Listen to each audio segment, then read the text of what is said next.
So yesterday was day 1 at Aiming Clinics. It was an interesting experience. Pretty fun, a lot of staring at screens and testing, and then we would get some dinner after that, went to the mall. And now Ryan and I are at Lifetime Athletic. Maybe a little morning workout in. I started out here on this fan bike. It looks similar to a assault bike, but I don't know. Either way, we're gonna warm up here. Warm-up reps done on the barbell for the back squat. Now we're gonna do the actual sets and then go do a little circuit to end it. I told you I could change the world with a sentence that clicked. A bunch of words and a shot I don't miss. A lot of moves, watch your stance. Everybody died the man until you follow his plans. Don't be stupid, don't be dumb. Don't judge me off of where I'm from. Alright, so just wrapped up that little circuit. Now we're gonna do some intervals on the bike. But Ryan, he's already getting it. Don't be foolish, use your mind. These simple labels ain't got me, son.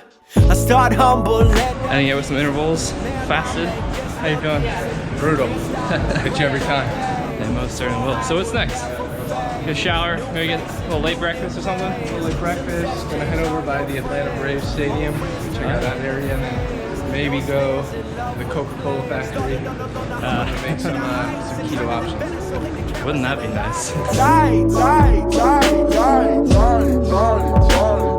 Started on the low, now I'm addicted to the heights. Adrenaline feeling, so hit the cameras and the lights. Alright, we just got out to Battery Park where the Atlanta Braves play. We're gonna do some walking around, some touristy stuff, get a little brunch and coffee, and just check out, maybe we'll check out a, we're gonna check out a game, or are they not playing today? Played last night. Oh, they played last night? Yeah, so we're just checking it out. It's a cool little spot. Baseballism. Interesting store name. Ryan was saying we should start a company called Positivityism. Something like that. Gratitudeism. So many isms.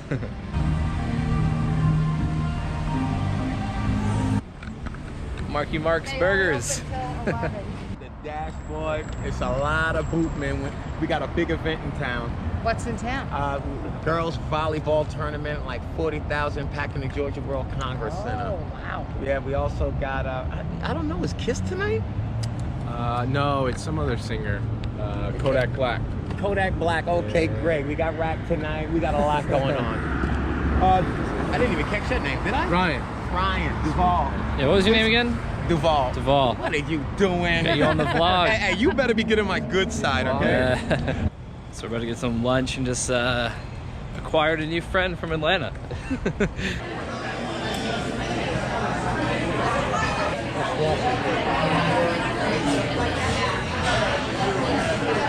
We just had a disappointing lunch. It was actually a snack, but we just found, I don't know if you can see it, this little BMX spot. A little quick read action, a little quarter pipe, but now we're gonna go head to the Coca-Cola Museum and go see what that's all about, and I'm gonna try and cross the street real quick.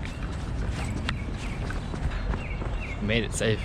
Yeah, we're gonna go check out the Coca-Cola factory and see what goes all on in there, and yeah, see if we can get Ryan to convince him to make a keto product.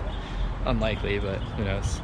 Look, we made it to the Keto Devil's world of Coca-Cola. Atlanta. They don't want me to have fun.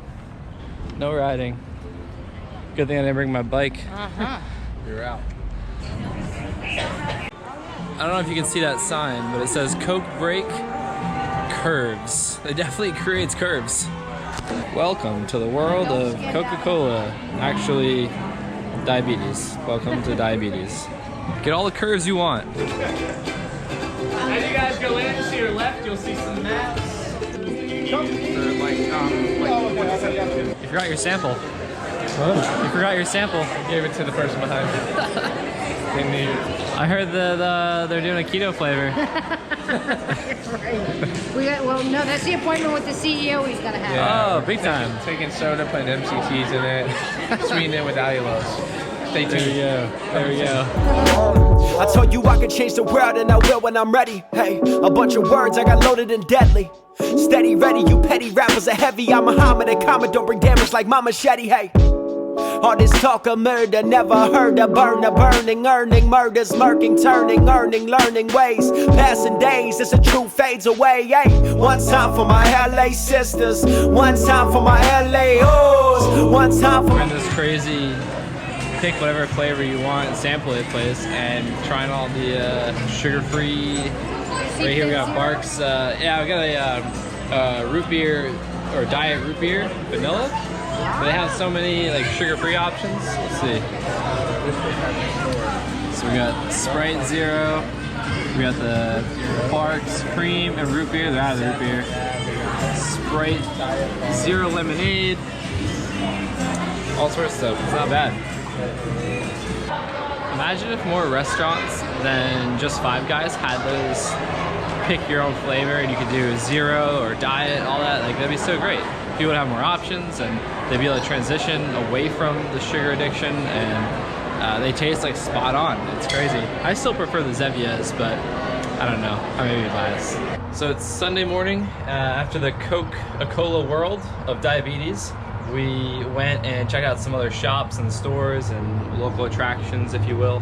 And then we went to Korean barbecue, which was a first for me, which was amazing. We just ordered tons of delicious meats and had some kimchi and other pickled vegetables. And then after that, I think we came back to the Airbnb where we're at now. Got some work done, watched Kevin Hart stand up, and then went to bed early, as I always do. And then today, I think we're just gonna do some more touristy things, go check out some museums and some other local eateries. And then tomorrow is Monday, and that's day 2 at Amen Clinics. I think we're gonna do a second scan, some intense, what would you call it, like consultations with the doctors, and then just really get some good feedback on why we are the way we are and what we've done to our brain, what we can do about it moving forward. And then Tuesday is day 3 at Amen Clinics, where we're gonna do a third scan with exogenous ketones, and then do some other testing and things like that, just to see how ketones affect the brain, and really just understand more of what we can do with exogenous ketones and lifestyle changes, as well as, you know, a path moving forward and how we can manipulate our lives in a positive way.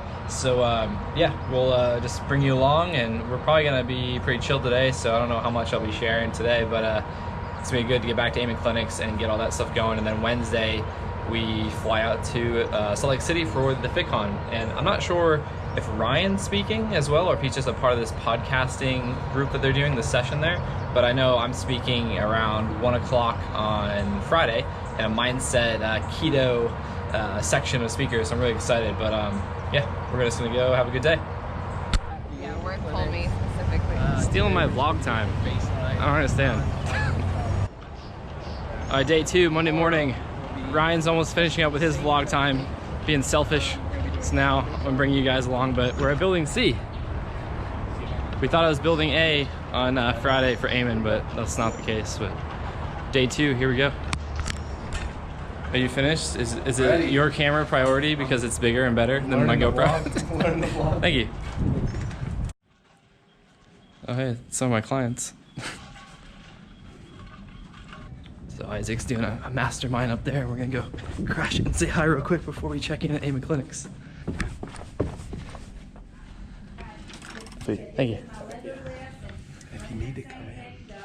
So they're in the middle of discussion, so we'll come back in a break that we have later in the day, because they're around till 3, and we're scheduled 10 and noon, and the noon session can go anywhere from 1 hour to 2 hours. So we'll see.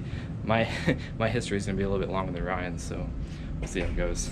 So my name is Fallon Jordan. I'm a certified brain health coach. I've been with Amen Clinics about 7 years, and I also created this position called the Patient Outcome Manager. And what we do is do a really clinical intake, which is very thorough. So biological, psychological, social, spiritual history, and the doctor reviews all the information, which printed comes out to about 25 pages, along with the SPECT scans, and then also some cognitive testing that we do, and that's what we call the full evaluation. And my job is to get the information, put it in a documented report for the doctor, and then do follow-up calls to support the patients with their treatment plans.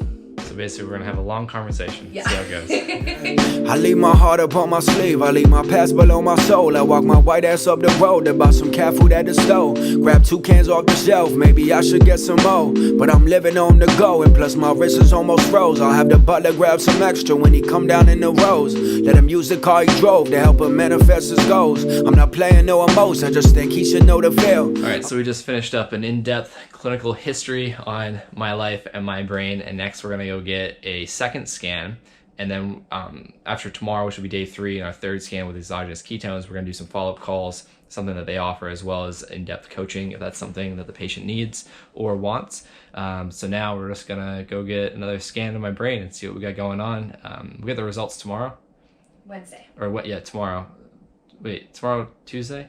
Oh shit, we actually have 2 more days. Okay, so a couple more days, and we're gonna get all the results, and we're gonna get the imaging and everything. And it's gonna be really interesting. But next, we're gonna go get a scan. So today's your baseline scan.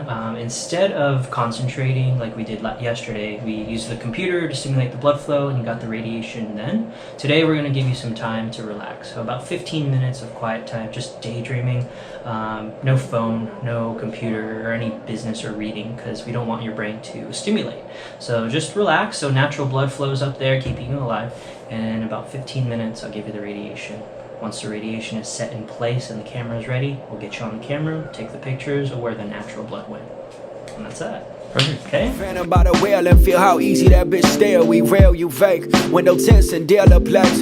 From the stands to the sideline to the reason they came. From the ones who hold me down to all right, guys, day 3, last day of scans, and this morning we had a nice fasted workout. We're gonna take our ketones now. So I'm doing the PRUVIT Up, the new beverage they just came out with, and we'll take that now, and then 30 minutes later we're gonna be doing the first scan, well, our third scan, and then boom, I'm doing the ketone, I'm doing the keto nat. Keto nat. So again, I'm doing the PRUVIT Up, Ryan's doing the PRUVIT Nat. Now, why are we using PRUVIT specifically?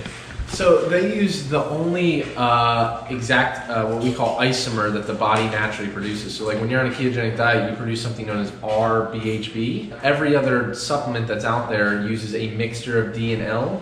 PRUVIT's the only one that has the exact isoform. So that's what's inside of the Keto Up. That's a free acid form, and then the NAT form that I'm taking is a natural fermented version of that exact D isomer. So quality over quantity, and we're gonna go get the scan, see how it goes. You get it? We got it. Heard that snap. I wasn't sure if it was gonna go everywhere. We're good. Big Apple. I'm gonna vlog this. I had to make sure I got the opening. I can give you that clip. You guys are sick. Oh, I love how good these are.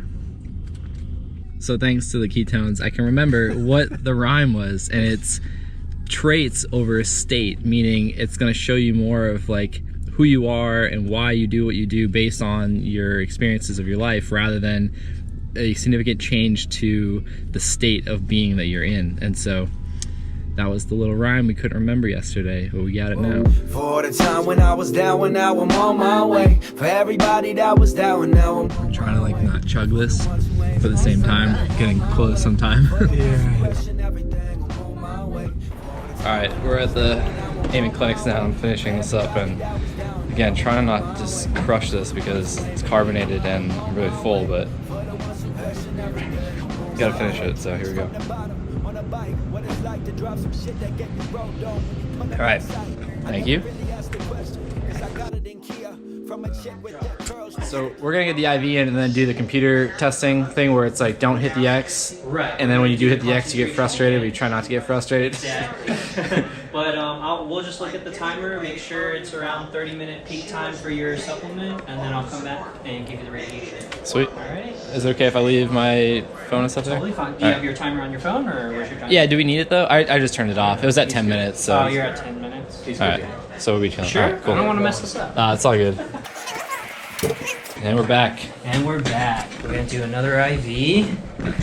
So we're going to do the concentration scan now, so we can continue what we did on Friday. Friday you did this without the supplement. Yep.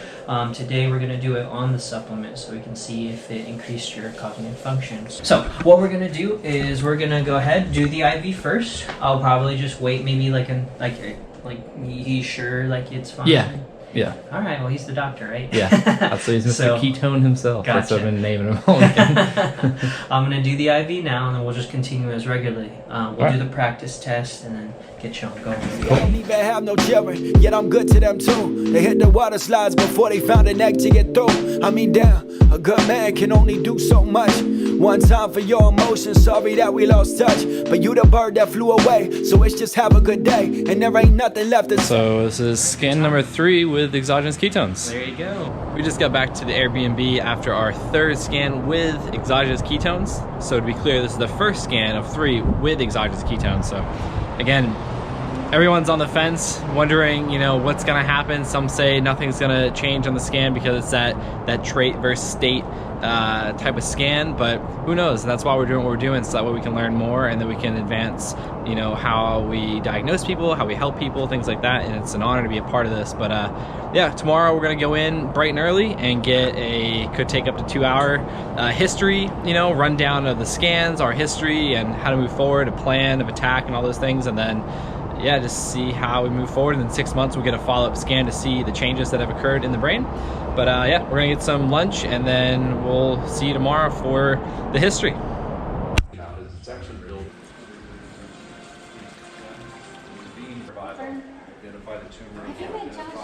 Final day in Atlanta, no scans today, but we're about to go to Amen Clinics to get our evaluation, our intense evaluation, but stopped here at the Electa headquarters, had a great meeting. We're gonna check out some of the stuff now and then we're gonna head out.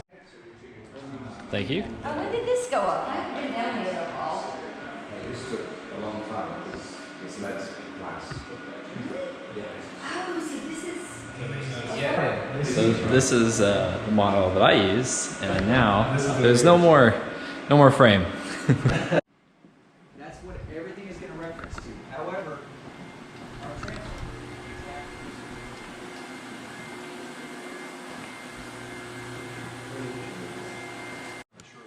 This is why we have to have engineers show. Wow.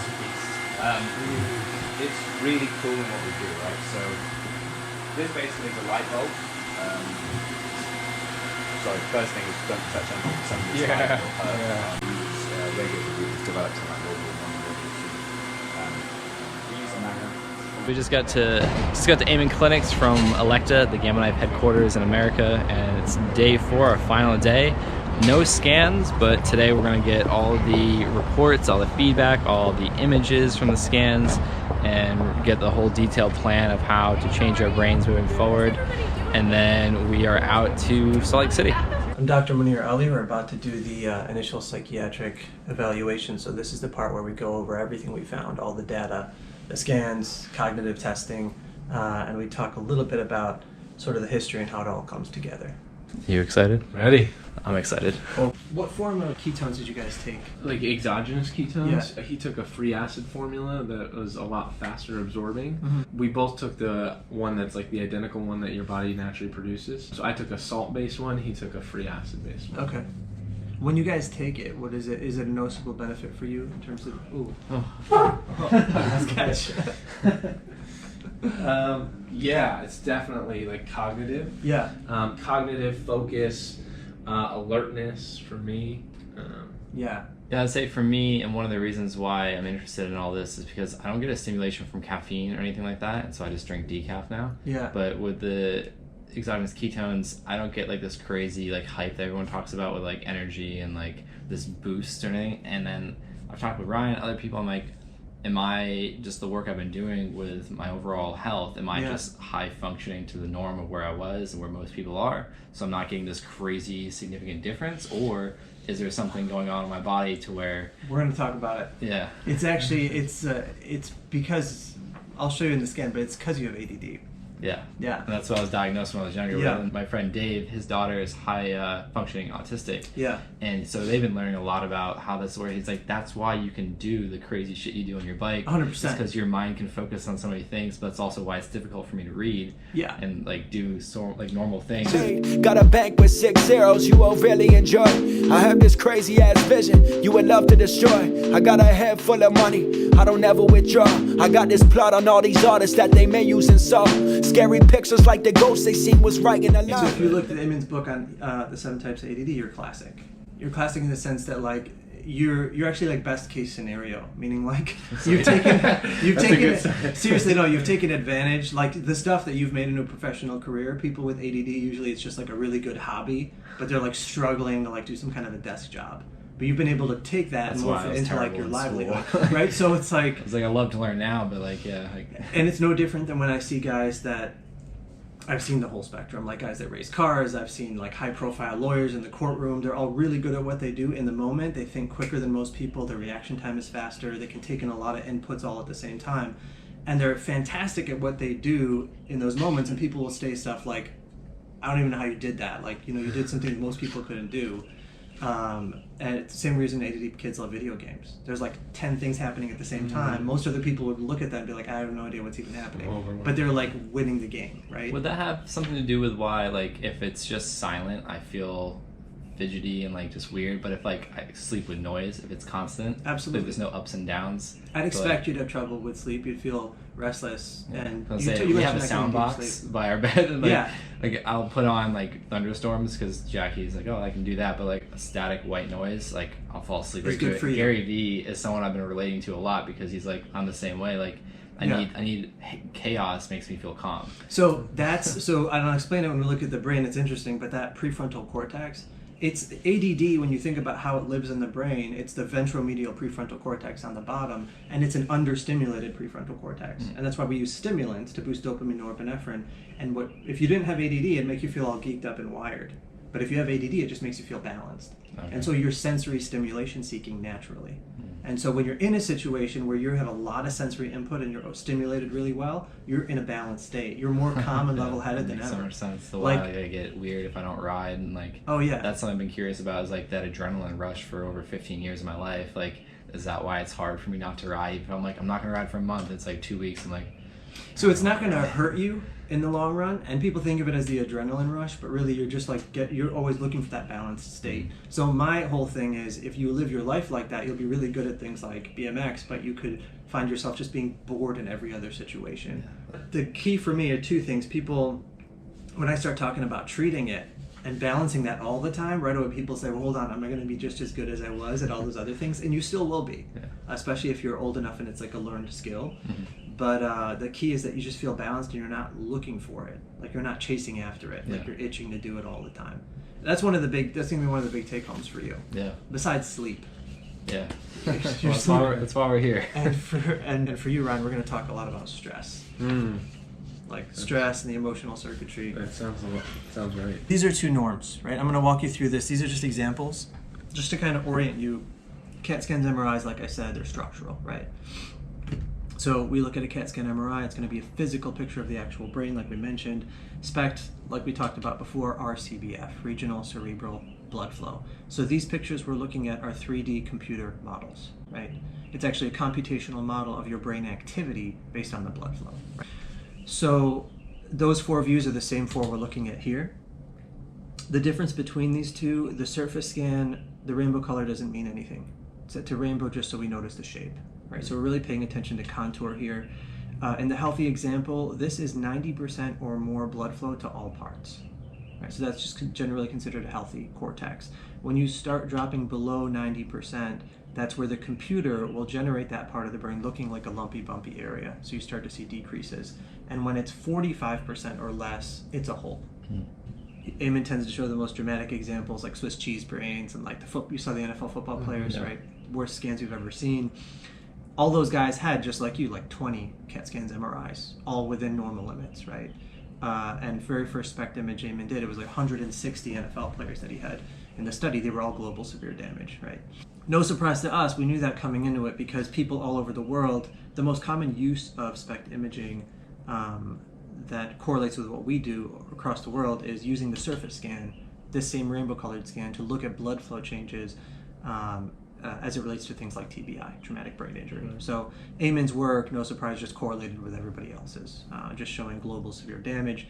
The areas most commonly affected are frontotemporal, right? So all those football players qualified for like that cognitive deficits related to frontotemporal damage, to the point where they almost bordered like frontotemporal dementia, right? So that's what the surface shows. Physical damage, of course for you, we're going to talk about changes as it relates to the tumors, and for both of you, physical head injuries, but for you a lot more. Yeah. Right? Was it on the notes too? Dave Mira, are you familiar with him? Yeah. So he was diagnosed with CTE after he took his life. I saw that, yeah. Okay. Yeah. That's what I'm trying to do, a lot of this to get into the BMX community. The brain is soft and squishy like butter, right? It keeps it really simple. The skull is hard like a rock, right? Yeah. And so when you think about your brain sitting inside every nook and cranny of the skull, the area packed in the tightest are your temporal poles, right? So your temporal lobes wrap around the side and come to these two poles, and those poles sit packed in this housing really tight. And so anytime you have physical injury to the brain, and helmets doesn't really matter, right? Because it's about acceleration, deceleration forces, right? So that brain's going to rattle around inside the skull, and the temporal poles are going to take the biggest hits front to back. And so it's often a good sensitive indicator. It's the very first place I'll start to see changes in a scan. These are really sensitive scans. I mean, if I just see, you've been through quite a bit, but if I just see like high school athletes, and I've seen like everything you could think of. People think football, of course, and hockey, but I've seen a lot of cheerleaders. I've seen like things that you don't think of because the tumble accidents, right? Yeah. They'll show signs. The good news when I see kids, especially in their teens, is even if I see it on the scan, even if they have post-concussive symptoms, they have so much neuroplasticity happening at that age, right? Kind of right through age 26, where the prefrontal cortex is like more fully formed. It's the last part of the brain to fully form, right, in terms of like neuronal growth. And so there's a lot of hope that like it's not really that concerning. When I see people having a lot of head injuries and they're living the hard and fast life into their 30s and 40s, that's a problem because the neuroplasticity slows it down. And if you continue to live that kind of life, as you get older, it's concerning, and you want to do more to be more proactive about healing. Whereas kids, they can get damaged, and as long as they're living a pretty clean life, not drinking and drugging, they're going to heal up pretty quick. Right. Eamon said we can't stop there because the emotional circuitry that we care about in psychiatry related to the cingulate, basal ganglia, deep limbic, and temporal, those are the other four he always talks about, they sit nestled in the center. And so we have to look past the surface, which is called the neocortex, into the center of the brain, and that's what the active view allows us to see. And so when you look at this, you have to sort of think about, sort of imagine you're looking right through the surface into the middle, and the color gradient is important on this one. So the blue is set to 50% tracer uptake, the red is set to 85%, and the white is set to 95%. So the easy way to think about it, blue is sort of average activity, red is active, and white's super active, like white hot. What Eamon found over all these, 30 years and all these scans, no surprise, is that the cerebellum's always kicking nice and red and white hot. Up to 50% of your brain cells are packed in just these two areas. Right? So anatomically, that's pretty amazing. It's just these two areas are so dense. The rest of the brain shares the other 50%. It's like the brain of the brain. Now, all the research, people used to think motor coordination and movement when it comes to the cerebellum. Then most recent research showed that the cerebellum actually only has about 20% of its resources dedicated to movement, and the cortex also has about 20%. So there's a complete misconception that it's like cerebellum is just tied to movement, because the rest of the brain shares the other 50%, also has the same amount of space dedicated to it. What they talk about the cerebellum being now is more like the brain of the brain, and kind of like a CPU if you think about a computer. So no surprise, it's always running red and white. It's supposed to. If I see damage to the prefrontal cortex, interestingly, or ADD, that itself can make this look lower than it's supposed to look. It's called cross-diaskesis. It's this whole concept of how damage to one part of the brain can actually refer low activity to the other. And if you look at the actual circuitry, the way things are wired, it's complicated, but there's cross tracks this way and this way. So we'll talk about that a bit. And then this is where, like I said, blue is considered pretty average. Little bits of red are considered normal, but when you see too much red in any one system, it's overactivity. You see white hot in that system, it's like really beyond the normal limits. And that was the basis of Eamon's ideas when it came to like obsessive compulsive tendencies, right? Oppositional argumentative behavior, baseline anxiety, being sensitive to criticism, easily embarrassed, right? Nervousness, low energy depression, and then temporals, which is like mood instability and anger and stuff like that. So Ryan, this was yours. And the big difference between these reports is like this first paragraph here at the top, the number one. It's going to say like compared to this scan, the baseline scan. Gosh, this is the same thing for you here. That's the report. Cool. So, and then these ones they marked with keto concentration because it was under a concentration state. And these were your concentration scans. concentration and concentration. So I'm going to lay these over your previous baseline because it's a comparing concentration versus concentration. Versus concentration, exactly. So we've never, I don't know how much Gigi told you, we never actually have looked at keto specifically. Eamon's looked at a bunch of different things over the years. This was concentration. The CPT, so this is also where I wanted to show you your CPTs. You guys both did the X test twice, right? Yes. So when you look at, when we look at these, so the CPT, Connor's continuous performance test, it's what we use to keep somebody in a concentration state. And Eamon picked it because he's like, why not use an ADD test at the same time? It's actually a validated tool to test for ADD, right? So when you look at this, the packet actually goes through each of these tests individually. Oh, cool. This is the summary page, overview. So I'm just showing you the overview. It shows you on a sort of a bar graph, and then it breaks it down by each of these tests here, the measures, and what your actual T-score was, which is graphed here, and then what that falls into, like average or low, right? But this is the big summary at the bottom. The summary in concentration task, that's what I was saying at baseline for you, Ryan, you're not coming up atypical, right? Mm-hmm. They don't suggest ADD. When you were on the ketones, you were actually faster. So there was it was a cognitive enhancement. So that's what it says, relative to the normal sample, your response was faster. For you, Josh, at baseline, you do have a suggestion of ADHD. And that's what this I have describes. a lot more writing in that one than this one. And then, so that's basically, it's showing you kind of on the bar graph, you kind of want to see things. You see, like, generally you could say, like, the levels that are high here, you want to see them, like, lower, like, faster response time. Got it. So here you're, like, a little bit better than you were without. And that's why it says you were faster this time. Same thing with you here. See how much higher these are? And that's, you do correlate with ADD, especially in specific measures. And here you're a lot lower, and it says specifically, you're what looked like ADD here actually kind of normalized. So you have a faster response, kind of like he did. That's actually cool to see. Yeah. Yeah. So this That makes me feel better because although I don't feel like this crazy cognitive boost everyone talks about, it's like it's doing something. Which is actually really cool. So, I don't think I'm just wasting my money and time by using them. And this is a validated scale, right? Connor's continuous performance test. Like, this is what we use for diagnostic ADHD. So you could say here you fell into like the range for indications of ADHD, and on the ketones you didn't, which is really cool. So that's sweet. Yeah, you can even just keep it with your scan reports. Thank you. When it comes down to the actual scans, when we think about the ketones versus the concentration, both of your processing circuitry, the emotional processing, looked better. So as much as this was like overactive, it actually quieted down, and that's one of the main things that the report mentions on the ketones. And for you, even though it wasn't even that hot to begin with, it came down even a little bit more, which was good. When we think about the surface scan, some areas for you got better, but the prefrontal, interestingly for both of you, got a little bit more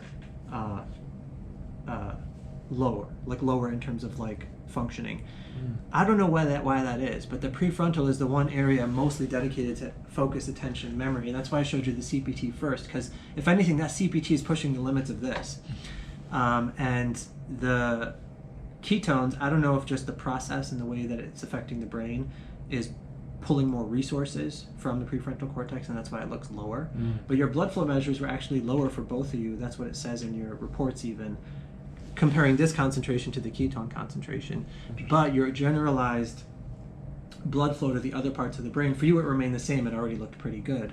And for you it got a little bit better. So some of these areas here you can notice that's the first thing I noticed. aren't as prominent. So that's really cool. But I have no like specific explanation as to why. Like, again, Eamon's never looked at ketones resting versus or one versus the other, but I'd be curious to ask him and what he thought about it. Overall performance, clearly it was improved, but seeing lower activity here doesn't necessarily mean a bad thing. I don't know if that's something that over time would positively affect the prefrontal, even though it looks lower in real time, or negatively affect it. I don't know. This one looks more full too than this one. Yeah, so not that's even just those two areas, but just exactly. So you can't even fully appreciate it in the 3D scan. So the 3D scan is actually for your benefit, for me to show you. But again, they look at it in slices. Yeah. And so the reader who actually looked at the specific slices, that's the report they typed up. Yeah. That's why I gave that to you, where it says compared to the scan on April 5th. That's where it lays out the details, where it specifically mentions for both of you that all of the emotional circuitry got better. It talks about the cingulate, basal ganglia, temporal. All of it looks much more improved, which is really cool. because I didn't expect to see that. I expected to see more blood flow to the surface and no change here. Right. And we actually saw a lot of decrease here, which is the part that can make you overthink and can make you stressed out. But we saw, surprisingly, actually lower activity in the prefrontal. So, yeah, this is a pilot study, 2 guys, N of 2. N of 2. I'll have to get more in here. Yeah, so that's really cool. That's I was excited to see the CPT because that's like we're pioneers for brain imaging. We've done this for like 30 years, and we've seen a lot of surprising things. Eamon's kind of figured it out as he's went along, but the CPT is something people use all over the country to look at ADHD markers. So that's really cool. I actually thought I did worse on the one yesterday because like when he was changing my thing, like I remember I hit like 2 X's in a row because I was like. He was like moving around the needle. It distracted you for a second. I was like, yeah, shit. But no, you actually did better. That's crazy. Yeah. It's interesting that for both of you, what it noted was, because that test, that's why there's a whole report. Some of the things are testing your variability, like how many mistakes you made or how much variability there was in your responses. Like, were you able to sustain your performance, or did your performance actually vary? Right. And that wasn't a big deal, but the interesting thing for both of you is that it was faster. So your responses the first time weren't in the range of ADD. The second time they still weren't, but you were faster in your response time. That's really cool. Yeah. So yeah, a lot of data. I love it. It's really cool, right? So I'm really glad you guys did record this. Most people just record an audio recording, but even better that it's video because you can go through and kind of rehash this. Yeah. We just got the intense evaluation of all the scans and all the feedback, and we're all really surprised, and it gave a lot of clarity onto a lot of things that I've been experiencing and a lot of questions I had, and it proved a lot of things that I assumed. It proved them right, and so it's really interesting. And then Ryan had a bunch of great results as well, and we just learned a lot about why we do what we do and we're the way we are, and more importantly, get a plan to implement moving forward to make some changes and see how it goes. So, but now we're about to head out to the airport and then go to Salt Lake City for FitCon. So talk to you guys later. The line that they wrote is rollers coming. Everyone high. I write my thoughts down clearly.